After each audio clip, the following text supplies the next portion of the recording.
Hey, where are you? Hanging out with who? Huh? What time are you coming home? Welcome to another episode of Uncurated. Uncurated is a platform where we talk about real life issues uncurated! And today, we'll be talking about moving out. So for me, right, I moved out of my house at the age of 18, 17 plus after SPM, because I studied in a boarding college. So for me, even at that age, I had completely lived outside of my family home. College days to university and now back at KL to work. I first actually lived away from my parents when I was 18. It was because I was continuing my studies and I cried a lot. Yeah, because it was my first time living away from parents and I'm quite clingy. I remember very vividly when my parents dropped me off at the residential building. When my mum hugged me, I could hear cracks in her voice. That was the understatement. Sorry, Yeah. you've grown old. And I remember on the staircase, I was like, bye bye mom, bye bye dad. And my parents, when they got back home, when they told me, yeah, me and your dad, I cried along the way, when we went back home. So that was quite sweet. I left for college at the age of 18. The thing about that is, I expected to be really be hit with these emotions as I left, but I think my parents got most of it. So I was just waiting in my dorm room. So is it going to hit now? Am I going to cry?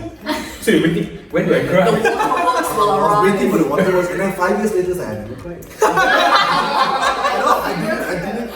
So for me, my first ever experience moving out was going to do my law degree actually, at the age of 21.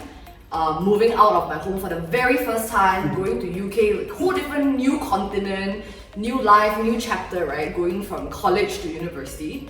It was a roller coaster of emotions. Honestly, the first, I would say it's a good mix of I was super terrified and really nervous, right? Because it was my first time moving out of the home after being under that safety bubble for basically 20 years of my life. So yeah, I cried all the way in the plane. I was crying, I was sobbing my eyes out, reading all the cards and just having all the feels, and thinking to myself, oh my god, this is when I am finally free to fly. Yeah, this is great. And I wouldn't lie, the first time I cooked was, when I was in uni. I tried to fry an egg. I charred the whole pan. It turned black. How can you mess egg up? Guys, don't judge me. I messed egg up. I also, so almost burnt, not the kitchen, but almost burnt the microwave because I was trying to make something. But long story short, You making egg in the microwave? no, I was trying to bake something, so a lot of mishaps. When I first went to college and university, right, for me, the idea of freedom didn't really hit. Maybe it's partially because of my personality. Everything my parents told me not to do. I had to do it. I'ma do it. I will have to do it because I had to live it up. Because for me, I learned experientially. It's the way I learn. Right? So I had to live out my mistakes to realize it was wrong. When I was in uni, I learned how to look for money. Just to, add on to hustles. side hustles. Yeah. What we did back then in uni, we did makeup gigs together. We did fetching services, which is like Grab nowadays, but back then Grab wasn't a thing. Wow. Yeah, but we call it fetching OG Grab. services. You saw it here first, man. And also we did busking. Ooh. And the thing about these things, right? These things are the things that we love doing. The mindset that we had at that point of time, how do we look for money while having fun? Moving out has actually taught me greater self-accountability. Because in the past, right, it's so easy to, if there's any problem, just hey mom, my tires burst. I was that daughter hey dad, help me man, my tires just burst. And they will show up. And they will show up. In 10-15 minutes they're there, So I think when I moved out alone, it really taught me that problem solving skills, being able to fend for myself, being able to just develop that street smarts and to be self-sustainable in a sense. It really teaches you how to be resourceful to the next level. Speaking of punctured tires, right? My first punctured tire, I didn't want to call my dad because I didn't have a license.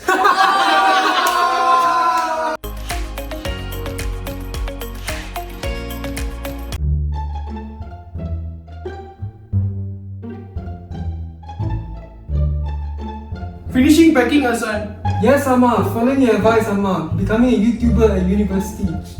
Okay, son. Study hard, son. Work hard, make a lot of money. Don't worry about Appa and Amma. We'll be fine. We'll be fine. Don't worry, Amma. I'll send you back money when I have 1,000 subscribers.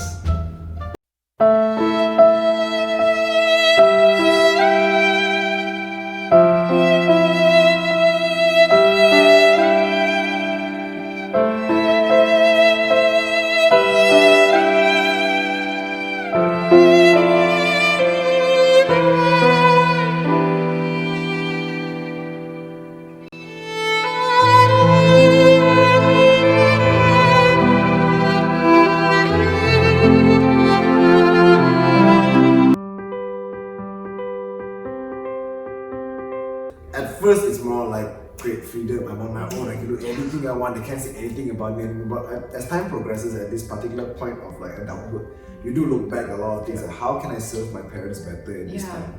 And I think it's an important realization for me because I felt like for the longest time they've done so much for me. And I think even in this lifetime, whatever that remains, right, I will not be able to pay back whatever they've done. Yeah. But at least I can make plans for it. Realizing how precious your family is, like having weekly Skype calls and just seeing how they're doing, seeing that how fast they're aging, that you may not notice when you're with them every day, and it really puts into perspective that wow, we are so blessed to have great friends, also great parents, and we'll just do our best to love them and to cherish them. I still remember growing up, like there was obviously that 9 p.m. curfew, if you're hanging out with your friends or whatever, right? Yeah. Like my parents used to call me, 9:30 when I was in school, hey, where are you? Hanging out with who? What time you coming home? And they used to be really proper about it. And then slowly, uni, they care less, They care, 2 a.m, nanti come back, tap off for me on the channel. And then now they don't care anymore. So I had this weird emotion of, is it okay? Did you feel sad? Do my parents still love me? Oh, that no. It's like, why should they do that? I think what I learned throughout this entire process was that independence is not just about enjoyment, but it's also about respect and accountability. Moving out has taught me to love and appreciate my parents more, and to tell them that I love them and that they are always on my mind, even though I don't see them every day. Yeah, moving out gave me a lot of different perspectives of what I can do, my capacity, and also what is out there in the world. And the world is a lot bigger. For me, moving out has taught me to be self-reliable, to take responsibility for my own actions, and to be resourceful in my own capacity, while at the same time staying connected with them. I think similar to Janice, I think my key takeaway is responsibility. At the end of the day, right, you are accountable to yourself, right, and to the people you are impacting. No one else can take responsibility for our own decisions, and whatever decisions we make, the moment you're independent, you pay the price for. You feel the consequences for. So if you touch a kettle, your hand's gonna get burnt. Upon a kettle, your hand's gonna get burnt, and you have to be okay with that and learn from that intentionally. That's all we have this week for Uncurated. Don't forget to like, subscribe, and drop your comments in the comment section below. Don't forget to tell your parents that you love them. That's all we have. Bye!